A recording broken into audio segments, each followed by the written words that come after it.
a fundamental role in ensuring balance and stability in our oceans.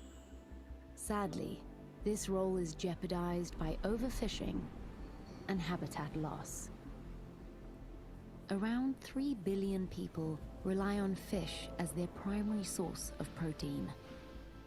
Ongoing declines in shark populations could have devastating and unpredictable impacts on marine food webs, and even our own food supply. The plight of sharks and rays was the spark for the Save Our Seas Foundation, founded over 15 years ago.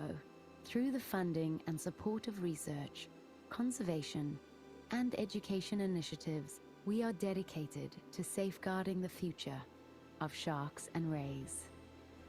Today we have 3 centers based in Seychelles, South Africa, and the USA. Since 2003, we have funded over 300 projects on over 60 species in over 50 countries. We have also partnered long-term with several projects, including the Shark Spotters in South Africa, the Shark Lab in the Bahamas, and the Manta Trust. We're passionate about our mission: protect the future of sharks and rays and our oceans for generations to come. We can and will make a difference. The Save Our Seas Foundation.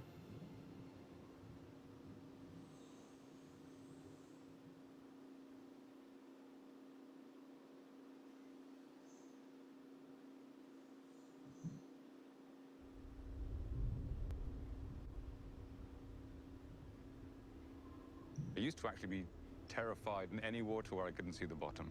Tales of monsters lurking in the deep. What are these enigmatic, crazy creatures? The first recognizable ancestors of sharks existed before trees, whereas now they could be facing collapse in a single generation. I actually think it's very hard to know just how much you love something until you lose it. Grief is the price we pay for love.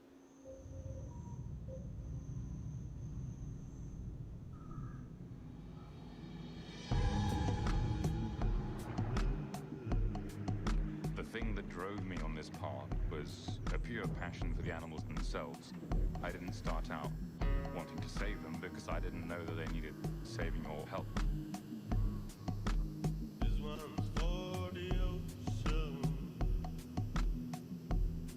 I realized that if we want to help save sharks, we need to make sure they have safe places to live in.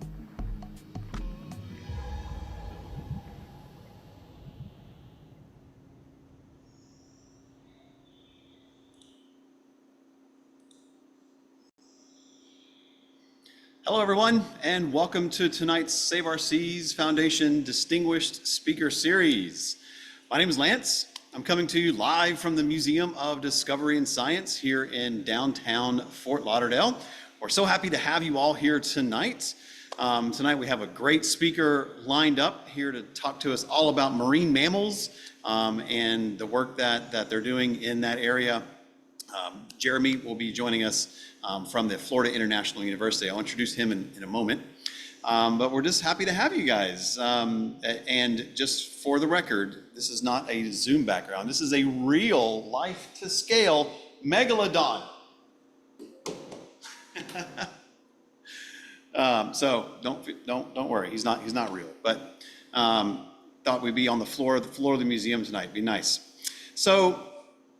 Like I said, everyone, welcome. We're so happy that you're here. Thank you very much for the Save Our Seas Foundation for sponsoring this event and making everything that we do here possible. At the museum, we do a lot of different things at the museum. This is a wonderful picture of our space here. If you ever had a chance to come on down, we're in downtown Fort Lauderdale. Our mission is to connect people to inspiring science. And we do that through 4 primary ways, through physical science education, early childhood education, health and wellness education, and then my specialty, environmental sustainability. And we're bringing that to you tonight and talking about ocean health and how we can be good stewards of the ocean and learning more about research that's happening in that area. So, like I said, my name is Lance. I'm the Director of Environmental Sustainability here at the museum. So I kind of lead all of our initiatives in that realm. Well, going forward, I'd like to introduce our speaker tonight. Jeremy is an associate professor of biology at Florida International University. Originally from France, he obtained his PhD from the University of La Rochelle in 2010, focusing on ecology and behavior of tropical dolphins in the Indian Ocean.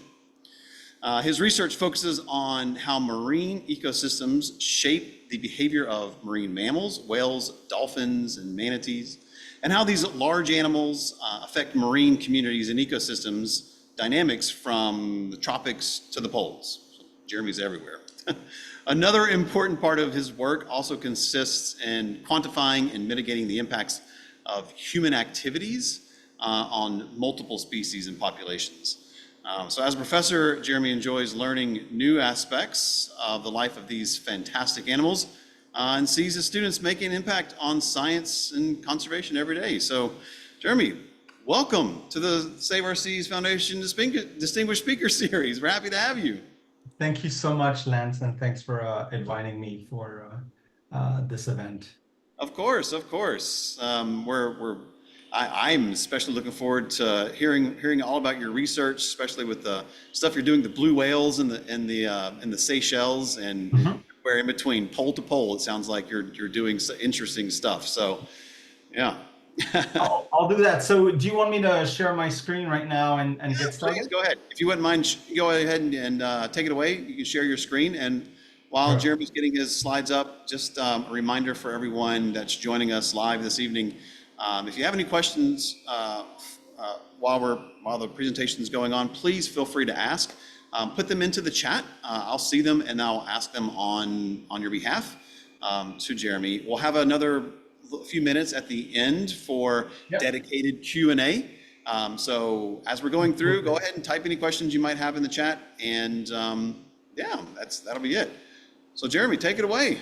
Thank you so much, Lance. Yeah, tonight I'm going to talk to you about some of the work. I'm not going to talk about the polls, and you know, I'm just going to focus on the work that has been supported by Save Our Seas Foundation. So, and you know, I'd like to thank the foundation for the support over the past 4 years now, and I hope that you know we can keep working in Seychelles on large whales and other marine mammals. So tonight, yes, I'm going to talk to you about some of the work that we've been doing there. You might not know you know, much about Seychelles. You know, some of you might know about Seychelles because it's a destination for luxury tourism, and it's a small archipelago in the heart of the Indian Ocean that quite few people know about.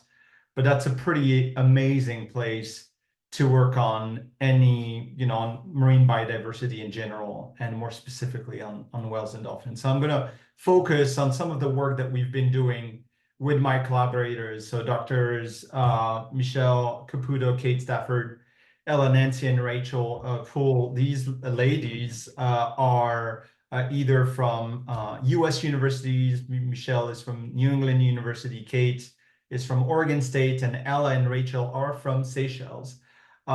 They're you know, marine biologists, and they've been involved in this project. And I really hope that in the future they actually take away all this, and I just, you know, go there and show up to be on the boat and have fun, and they boss me around. So that's really what I hope in the future. So yeah, you know, as Lance said, I work on marine mammals, and I guess I should have put a picture on what I mean by marine mammals. Marine mammals include whales, dolphins, porpoises, seals, sea lions, otters, and other species that you might not expect being, you know, included as marine mammals, such as the polar bear. The polar bear is definitely a marine mammal, relying on the sea ice and relying on ice-associated prey. So marine mammals, we're talking about roughly 135 species, but it changes. It changes because we're discovering new species, but also we're losing some. And today, about 25% of 135 or so species of marine mammals are threatened with extinction on the IUCN Red List. The IUCN Red List is a tool that we all use to categorize the conservation, to characterize the conservation status of species. So 1/4 of marine mammals are threatened by a range of anthropogenic impact of human activities, primarily fisheries, pollution,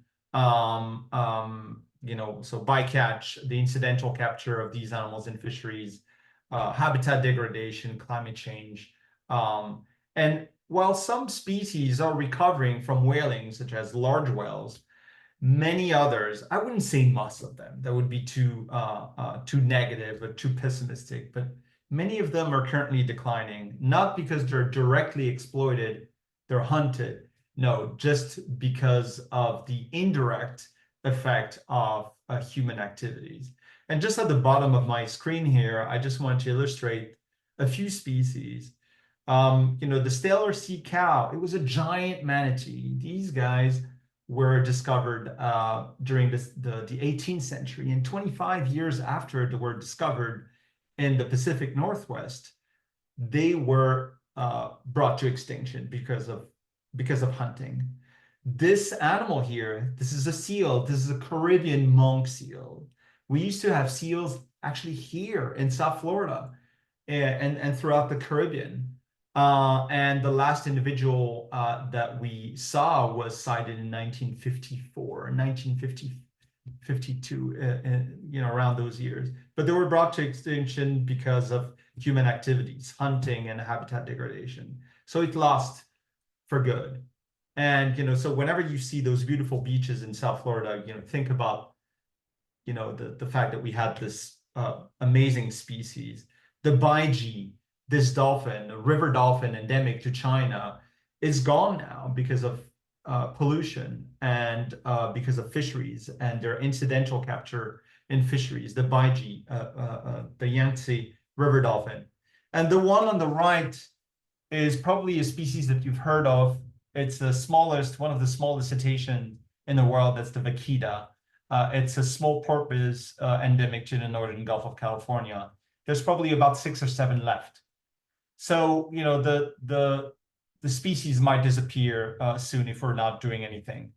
And so I just want to remind you that, yes, whaling has stopped, but we've lost a lot of these species. And one thing that fascinates me as a scientist is how these large animals can actually impact their environment.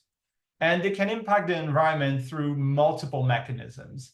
They can remove their prey. These animals are large. Sometimes it can be really abundant, and they eat a lot of food. And therefore, they can really extract a significant amount of biomass and therefore really affect other species, such as fish. What they can do as well, and I want to show you that picture. I hope you can see my cursor, the little arrow. These are sperm whales. Look at these sperm whales. They're defecating at the surface. And as a result, they can actually fertilize the ocean with limiting nutrients such as nitrogen or iron. By doing so, actually, whales that consume a lot of biomass can actually fertilize and promote primary production, phytoplankton to grow. So, that could be really important. And today we're unraveling the ecological role and the importance that these animals can play in ecosystems. So they could, recycle nutrients, and another thing that I wanted to mention is that they can actually modify the structure of habitats. And here you have Florida, our backyard bottlenose dolphins in Florida Bay, doing what we call mud ring feeding. They're creating those mud rings to catch fish, and the rings can actually be seen from the air and even from space. So we see the footprint of these animals when they forage from really far from Earth. And that affects seagrass and algae that you can find them. They modify the habitat, they remove nutrients, and they affect the nutrient dynamics. Going back to large whales, I had to talk about whaling, and whaling has taken place, since the Middle Ages, and over the past, century or so, large whales have been, exterminated. And what's really interesting on this graph that you can see, that's a blue whale. So the largest animal on Earth was pushed towards extinction.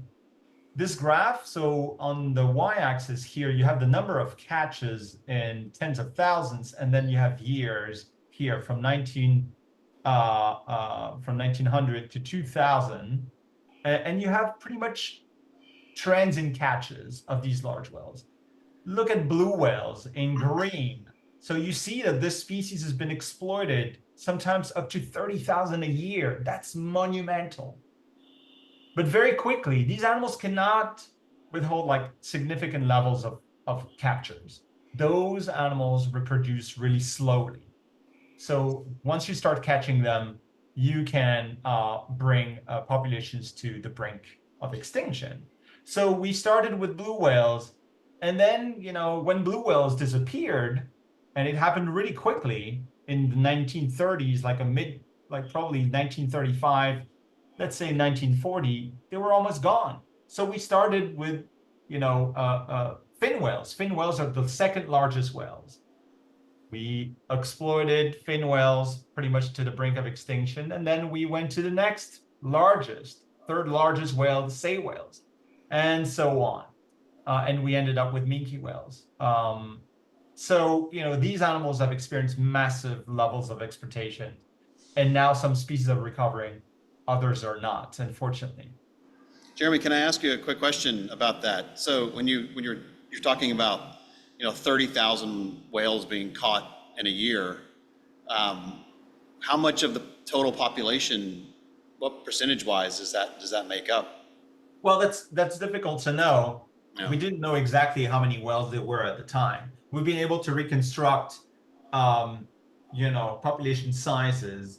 But I would say, to make it fairly simple, that blue whales, at least 97% of blue whales were actually removed from the surface of the earth. So, really catastrophic impacts of whaling. And think about what I was telling you about before, what kind of ecosystem implications when you remove these large animals that feed so much and that actually recycle nutrients, what kind of loss have we experienced in terms of ecosystem function? Right. So I'm going to take you to the Seychelles, which is, definitely an Indian Ocean paradise, located, on the east coast of Africa, north of Madagascar. It's an independent island nation where most people speak English and French and a Creole. 115 islands, granitic islands. This picture down here reflects like the granitic islands, very old like islands, and then you also have coral islands and atolls. And that's a place where you have a lot of luxury tourism, no mass tourism, and a pretty amazing marine biodiversity. And in Seychelles, Seychelles was a major whaling ground, especially by the Soviet whalers. When the Soviet whalers in the 60s were leaving the coast of the Black Sea, going through the Red Sea and going down to the Southern Ocean, where the largest populations of blue whales and other large whales were located, they found that in Seychelles, oh my God, there's so many blue whales. Let's hammer them and exploit them as much as possible. And up to, slightly over 1,200 blue whales were removed and killed in the 60s. I think the record was above 500 blue whales in 1 year, in 1964, in this region. So, and it was an illegal whaling operation. We discovered about this whaling operation way after whaling, like commercial whaling, was banned.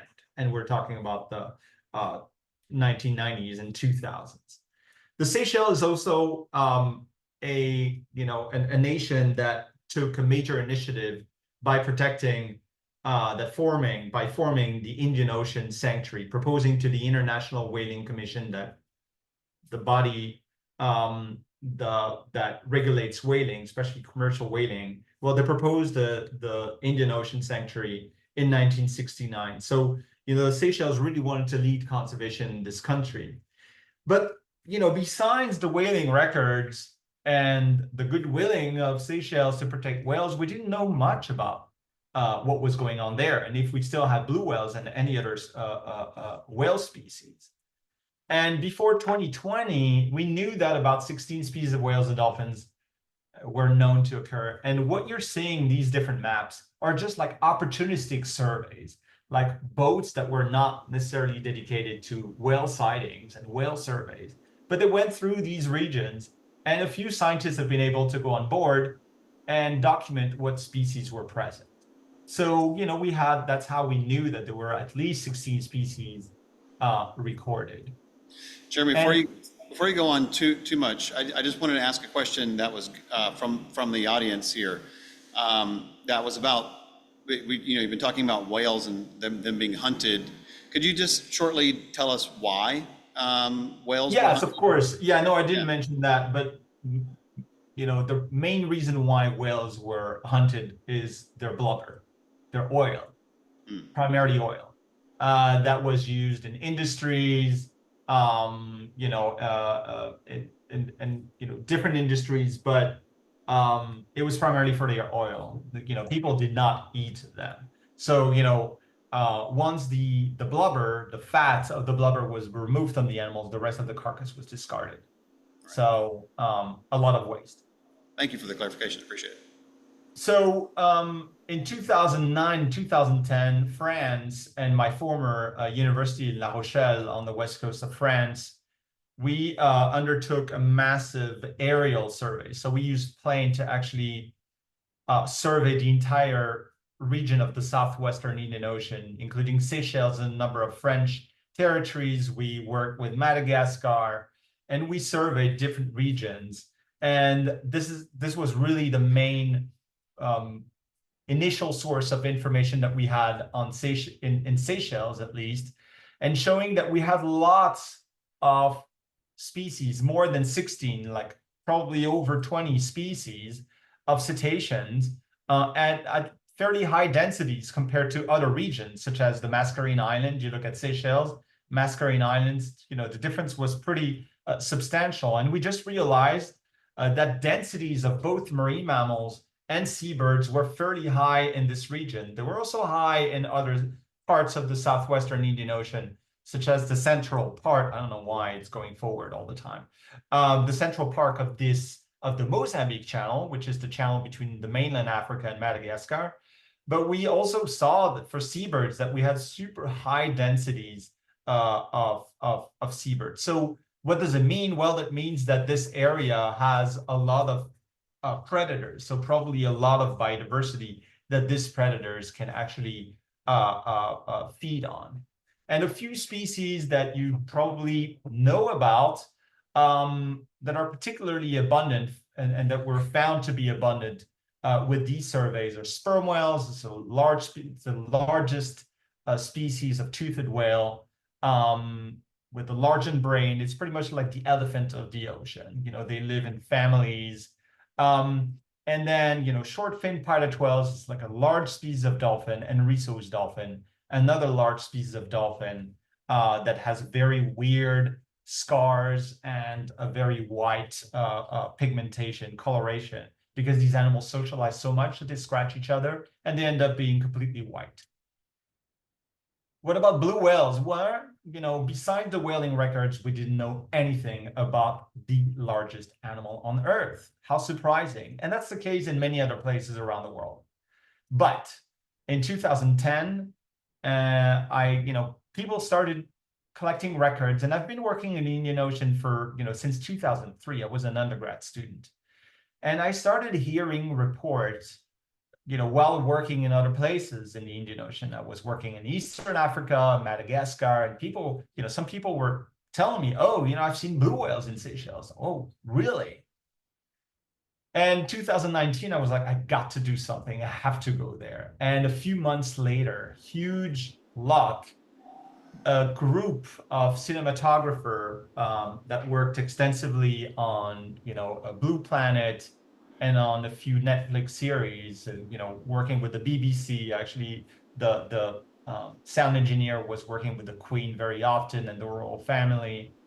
And we got together on a big boat, and we've been able to start really doing surveys to find blue whales, because the cinematographer Hugh Pearson here really wanted to film blue whales in the tropical paradise of Seychelles, and he wanted to make a film out of it. So, he reached out to me. Big coincidence. I really wanted to work on blue whales, and that's, you know, uh, Sometimes the stars just align, don't it's they? amazing. It's amazing. And put together a team. I reached out to Kate Stafford, this lady next to me, because she was top-notch acoustician, and she talks blue well, literally. So I'm not an acoustician, so I wanted to work with her and get some of her expertise. And that's Ella and Dillis, two Seychelles scientists that were involved in these expeditions. And this is what we did. This is what we did in November 2020 and in 2021. When you look at this map, that's all the places we went for each year in 2020 and 21. You will see that in 2021, we spent 3 weeks, sorry. And in 2020, we spent a couple weeks, a little bit less than 2 weeks. Can I And ask, can I ask yeah. about the distribution? Is there like a drop off there? Is that why? Yes. So Yeah. you have shallow waters here. That's what we call the Mahe Plateau. It's like less than 200 meters, which is like 600 feet. And then here you have a huge drop off.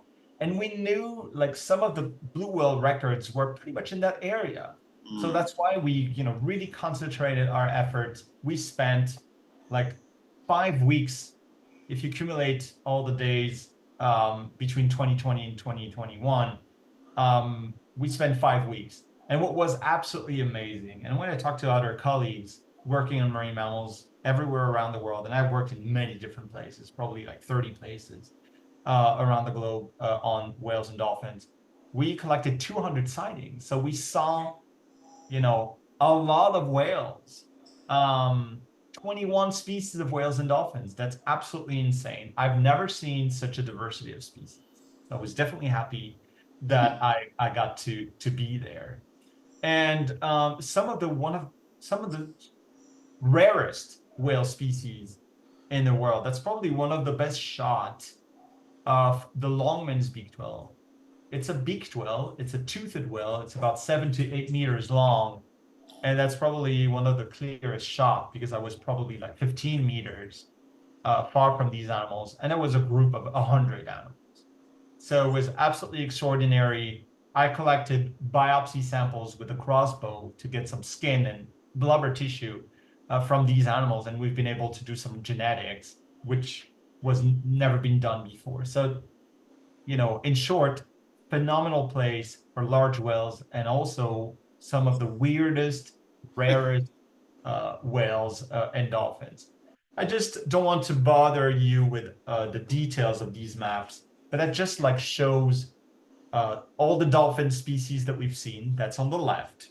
It's just dolphins. Look at the number of species. They're all dolphin species.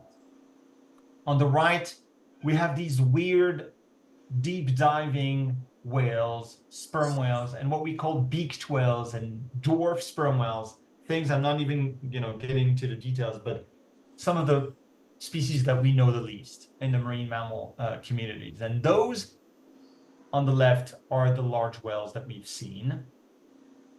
And what you see the most is the Brutus whale. And I'm going to talk about these guys a little bit later. But if you look at the blue whales, we only had a handful of sightings, just a very few, very small number of sightings. On the right, it's a map. We found an aggregation of leatherback turtles, which is the largest sea turtle in the world. And we've got to document for the first time the presence of these critically endangered animals in this region. And we found that they were foraging there. So it was an expedition that allowed us to actually understand more about even other species. That's amazing. So your documented sightings of blue whales was the first like officially scientific recording since when? Since the whaling era. Right, since the 1960s, 60s. and the Russians Yeah. were doing it, right? Yeah. Wow. So Congratulations. That's pretty amazing, right? I that was mean, fun. Yeah, yeah. And yeah. we're so, but here's the first thing that I'm very proud of. That's the first scientific publication that we put together with my team, because we didn't only, you know, observed and looked for blue whales, we actually listened to them. And we published our first paper on the presence of blue whales in this forgotten place. So that's a summary of all the things that we did in 20 and 21. And I also added some aerial survey tract because I used the plane to really survey as broadly as possible this entire area. So that's the main island of Seychelles. That's the scale here in kilometers. And here you can see the isobath, like how deep it is. And the deepest section of this area is 2,000 meters deep. So it's like 6,000 feet. So it's fairly deep. And we only had 5 sightings. 5 times we saw blue whales. Sometimes it was 2 individuals, sometimes it was 1. So what do we know? Well, we haven't seen a whole lot of these animals. But it was in November 20 and 2021. In addition, what did we do? You see that little red triangle? Well, that's an acoustic recorder. I dove 25 meters deep and I put that recorder, and that recorder records for an entire year. So you don't have to be there, you're just listening. And blue whales can be distinguished. There are 4 species of blue whales, subspecies of blue whales around the world. And we don't even know what's the subspecies that we have in Seychelles. I'm not even, getting into the details, but these animals make calls. And here on the spectrogram, you see that's a blue whale call. And that's pretty much like, that's the blue whale sound. That's not as charismatic as humpback whales that you probably know more about, but they produce calls that are super low frequency and we can hear them hundreds of kilometers away. So what did we do with that? Well, we placed that recorder and we looked for blue whale calls. What did we find? Well, that's November 2021. That's when we installed the recorder, and that's when we retrieved it, October 2022. Look at November 21. We saw a few blue whales, but we didn't hear any. That means that density was probably extremely low. We were not there at the right time. That's the conclusion. That sounds silly, but that's what happened. And then December, you start to have calls. So that's the proportion of hours with whale calls. So we reached in March a peak of 35% of the recordings that we had blue whales. So it means that I don't think that there were just a couple around. I think there was like a significant blue whale action that was really focused between December and April, like a season that we didn't know that these animals were there during that time. We went in November. Why? Because all the opportunistic sightings that we've got from people were in November. I don't know why. The conditions were probably great. As a matter of fact, we had really good conditions when we went in November. Sometimes it was a lake. It was absolutely phenomenal. And that's probably the reason why we saw so many species, because the calmer, the better you see animals, but not so much blue whales. So we know that these animals come from December to April. And what we found as well is that the calls of the blue whales that we have here are the same as the ones that were previously recorded in Sri Lanka, south of India. So we probably have the same blue whales in Seychelles than in Sri Lanka. These animals move thousands of kilometers, not a huge surprise. Why do they come to Seychelles? We don't know, because sometimes whales, they go from one place to another, one place to feed and one place to reproduce, because they like to avoid their main enemy, which is the killer whale. We actually saw killer whales during the survey, and we never saw blue whales or any whale species when we were seeing killer whales. Why? Because these animals scare any other species because they eat them. So while our blue whales present in Seychelles, this is something that we are going to investigate further in the future. Blue whales are great, okay? Largest, super charismatic, And we've been able to produce that documentary in 3D. Actually, we had the first time that I watched it was at Mods, and I was really pleased with the results. So if you get a chance, and it was narrated by Andy Serkis, that you probably know from Lord of the Rings. That's the voice of Gollum. Yeah, I've seen it a few times here at the museum. So if anyone is nearby, come by and check it out. It's a really amazing movie. Yeah. Very proud of this. But we found this animal. It's a typical tropical baleen whale that is called a Bryde whale. And we found so many of them that we started really doing some research on these animals. Okay, we have an opportunity to really understand these tropical whales. We don't really know much about these tropical whales. Most whale researchers actually work in, cooler or polar regions, not so much in the tropics, except when working on humpback whales that actually winter in the tropical regions. But there in Seychelles, Bryde whales are present all year round. So, one of the big questions that I really had in the back of my mind is, well, how these animals are going to be affected by climate change. Climate change is one major driver of changes in our oceans. Oceans are warming. We know that ice caps are being reduced. We know fairly well about the impact of climate change in polar regions such as the Arctic, where warming is actually really fast. Very quickly, this is a description of this target species that we did a study on, especially, and that was a study that was led by Michel, who was a postdoc in my lab. This is not a big whale. It's about 12 to 15 meters long, so a lot smaller than blue whales that can reach like 30 meters. But these animals were fairly abundant, and they probably feed on small schooling fish in Seychelles. So, as I said, climate change is affecting marine ecosystems. We don't know much about the effect of climate change in the tropics. The one main group of species that is studied in relation to climate change is coral reefs. Coral reefs are vanishing because of increasing sea surface temperatures in the tropics, which causes mass mortality events.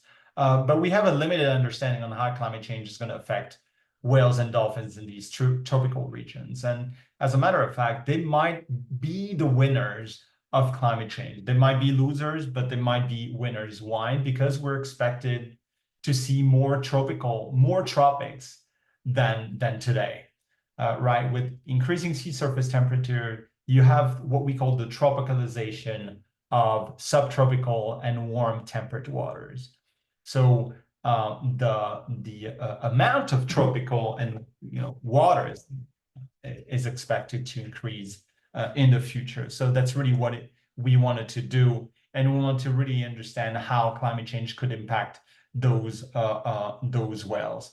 And I'm not going to get into the details, but we did some habitat. We used all the data that we've got during those surveys, and we modeled the distribution of these animals. So for each sighting that we had a number of associated variables, like what's the sea surface temperature, how much productivity, how much phytoplankton in the water, etc. What's the depth. So we put that in a model.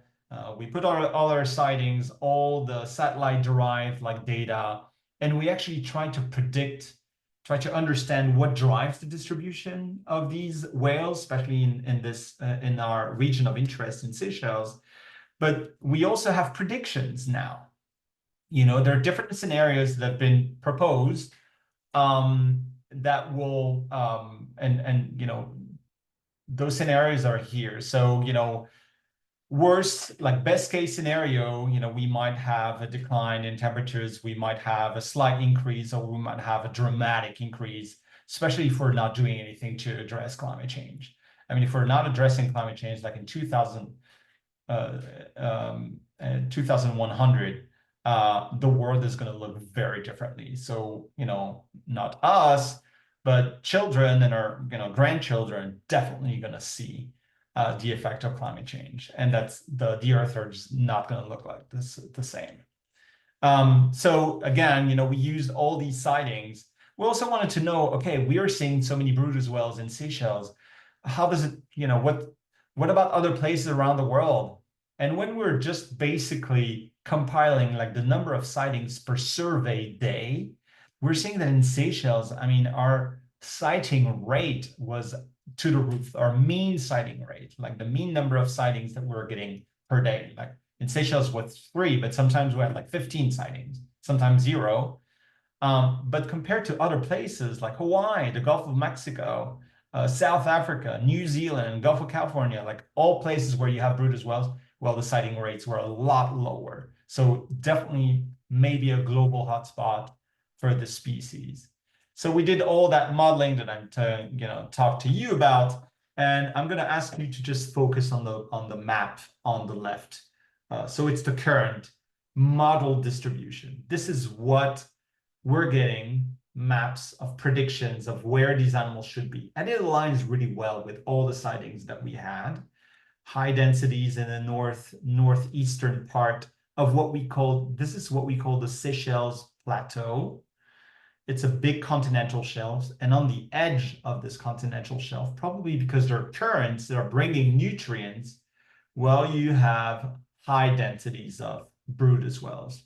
And if you're making projections in the future, if you have an increase of 1 to 1.9 degrees in 2050, or 5 to 4.5 degrees, and we're talking about degrees Celsius, by 2050, you have the future distribution of Bryde whales in 26 years. That's what this model does. So what you're seeing is a shift between these areas in the north towards the south and the southwestern parts. And the densities seem to be fairly high. So keep that in mind. Okay, well, interesting. The climate is warming. These animals are actually more abundant. So, we are seeing that in 2050, probably their habitat size, let's simplify, is going to increase by 60%. Okay, and their expander range towards the west. I mean, they're going to expand southward, but the habitat is going to change. They're going to move towards the west. And if we have more warming, so 2 to 4.5 degrees increase, the habitat suitability is not going to be as important. So only 2.7 times bigger than what we currently have. But if we're really not doing anything, and if we keep ignoring the importance of climate change, that's a real thing that's happening. We're going to have a 75% reduction in suitable habitat. That's what our model say. We always thought that in the tropics, like tropical marine mammals, dolphins, whales, and any other predators in the tropics, native to the tropics, would be the winners of climate change. And the polar species, the cold water, the Arctic, the Southern Ocean species would be the losers. Well, it's more complicated. And I think the take-home message here is that everybody's going to lose. Okay. All right, very quickly, because time is running out, we were working in the northern part of Seychelles, but then thanks to Save Our Seas, we got the chance to work in this absolute paradise, Daros Island and the Atoll of St. Joseph. And there, so hundreds of kilometers from the main islands, we're actually closer to the former whaling grounds. And if you remember the maps that I showed you with the blue whale catches. So that's the reason why we wanted to go there. But nothing was known about whales and dolphins there. So we took our explorer hat and we just went there not knowing what we were going to see, which is one of the most amazing feeling that you have as a biologist. Is, okay, what are you going to see? What's the kind of surprises? How many blue whales are we going to see? Well, so what did we do? We did surveys with a small boat that was provided by Save Our Seas Foundation. We have a beautiful research station on the island, and we spent like 6 weeks, 3 weeks in 2022 and 2 weeks, 3 weeks in 2023. We didn't see a single blue whale. We didn't see any whale. We've seen a small number of species, but the dominant species were not what we were expecting. And what we found the most was that weirdo dolphin, which is called the Risso's dolphin. It is known to be a deep oceanic species. These guys are seen like really offshore, far from land, most of the time. They are highly social animals. They, inflict themselves those injuries. And the males, especially the old males, are completely white because they have scars pretty much everywhere. They just love they love each other so much that they're, it's hard love, I would say. And that was the dominant species. That's the black dots. We saw them everywhere, including in the shallows. We put hydrophones in the water, as we did in further north. We did surveys on the boat. These guys were everywhere. And we've seen so many of them. That's one of the least known species of dolphins around the world. We found some other more common species. On the top right, that's Indo-Pacific bottlenose dolphins. We have common bottlenose dolphins here in Florida. That's spinner dolphins, very abundant species. But these guys, top left and bottom right, Risso's dolphins, were absolutely the superstar of the show, in Darras and St. Joseph during these past 2 years. And we Jeremy, I just want to chime in just for 1 second. We want to leave time for questions at the end. I could sit listen to you all night. It's fantastic. I just wanted to give you a time check. Yeah, I'm almost done. Okay, cool. So what we did with these animals, we used photo identification methods, and their fin is pretty much like their fingerprint. And we've been able to identify 204 individuals. So we have a large population of Risso's dolphin around these atolls. Nobody knows anything about these Risso's dolphins. And we started studying them, their social structure, how they interact with each other. We found a range of different things. I'm not going to get into the details, but my point here is we had no idea we would find these like scarred dolphins. We were looking for blue whales.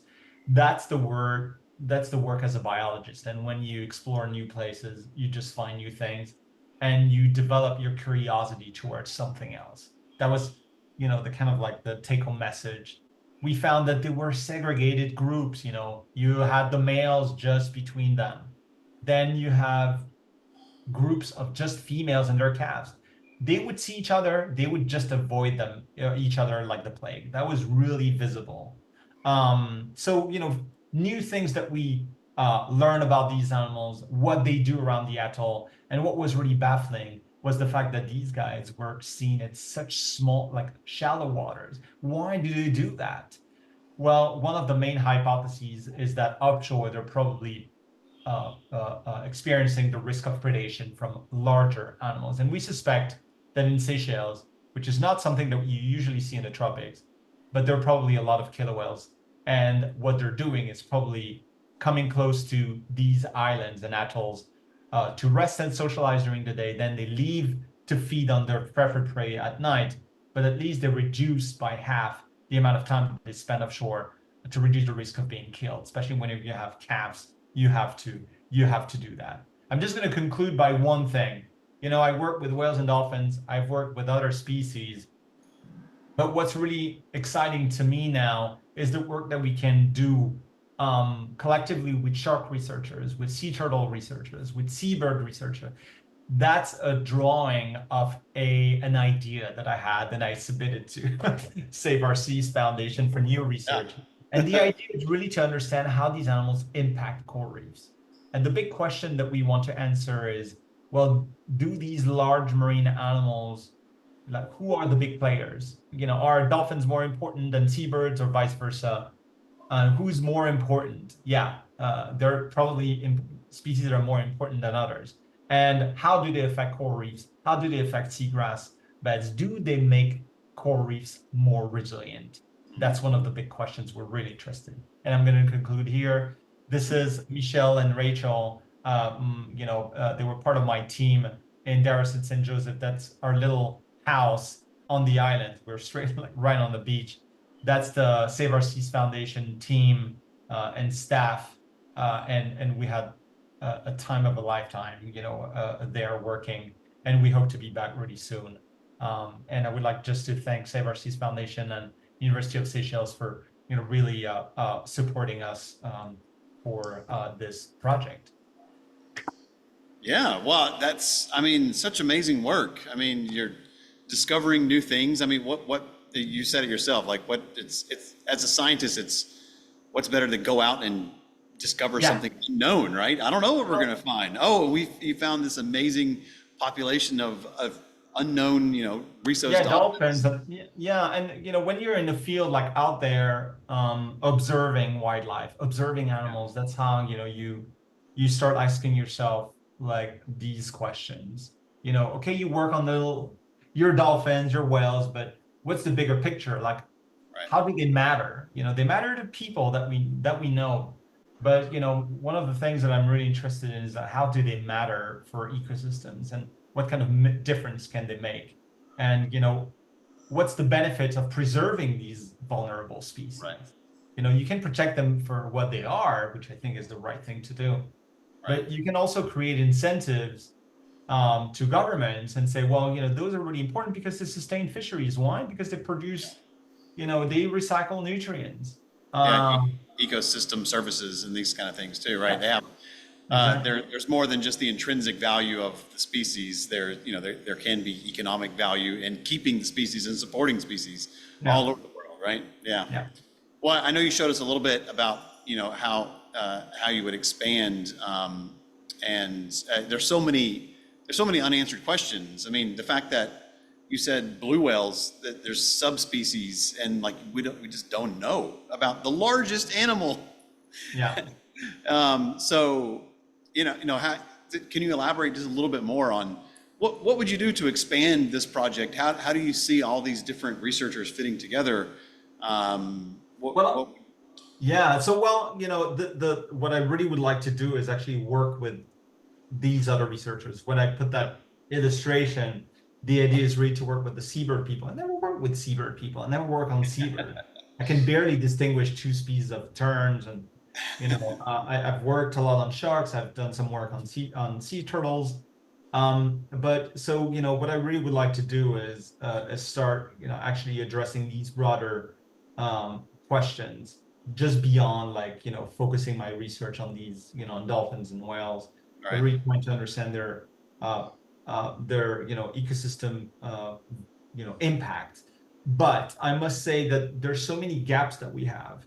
And for example, blue whales, we just scratched the surface. Right now we have recorders that are on the water as we speak, and that I have to retrieve in a couple months from now. Actually, I have to return there to get the equipment back, listen, and see what we've got. Right. But we have a few years of recording now. We really we try to put satellite tags on blue whales. We haven't succeeded.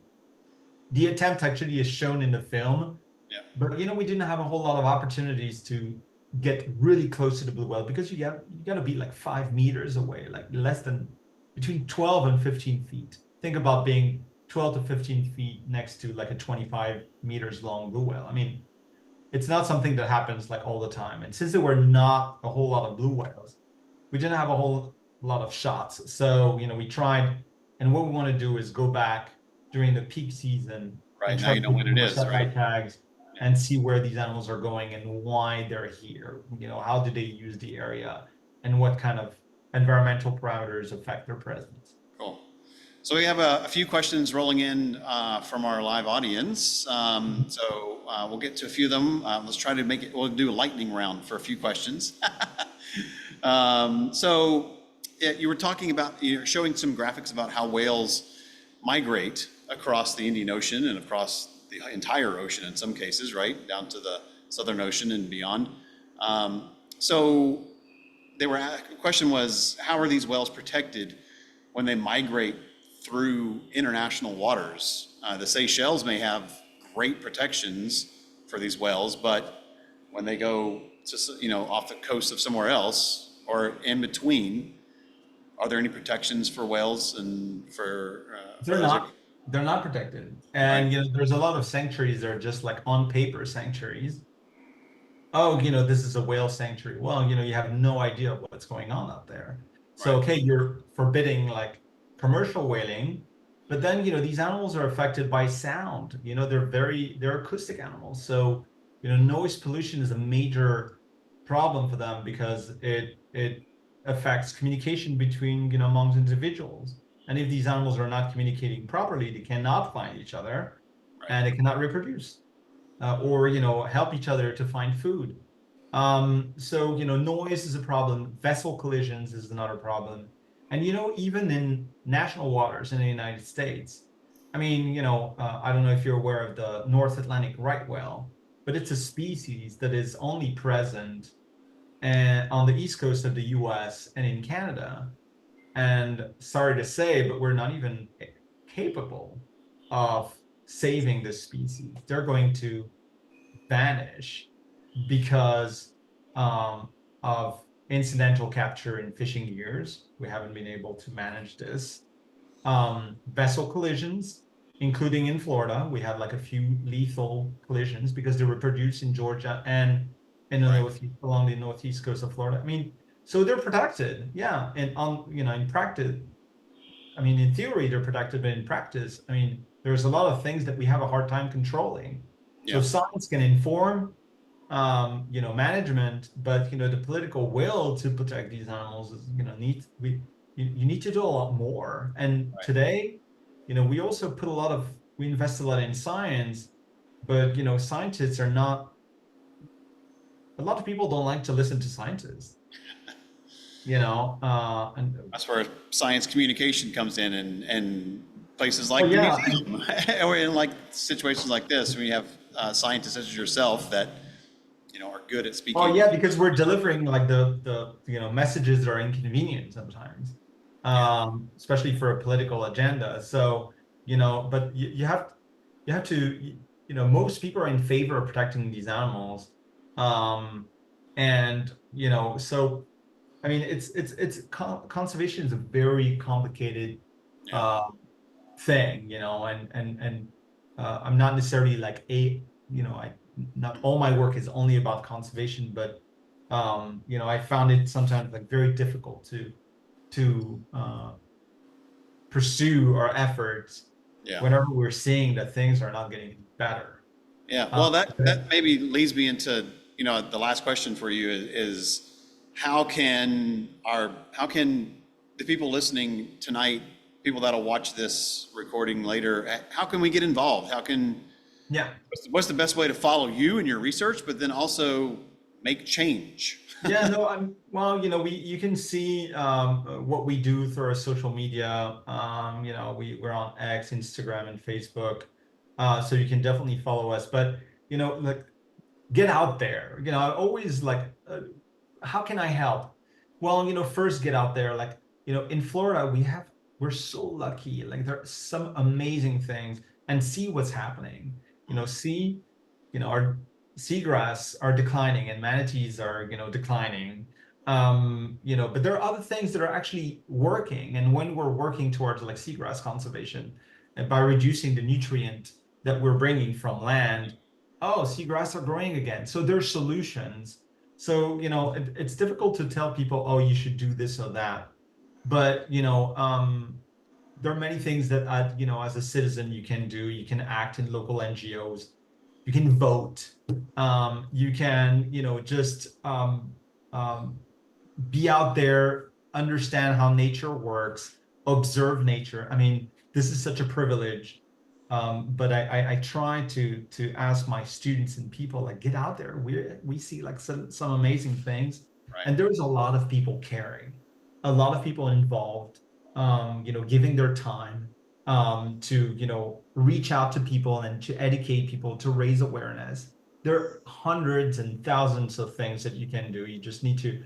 find your the right fit. Do you want to observe animals? Do you want to really advocate there's a place for everyone to actually make a huge difference.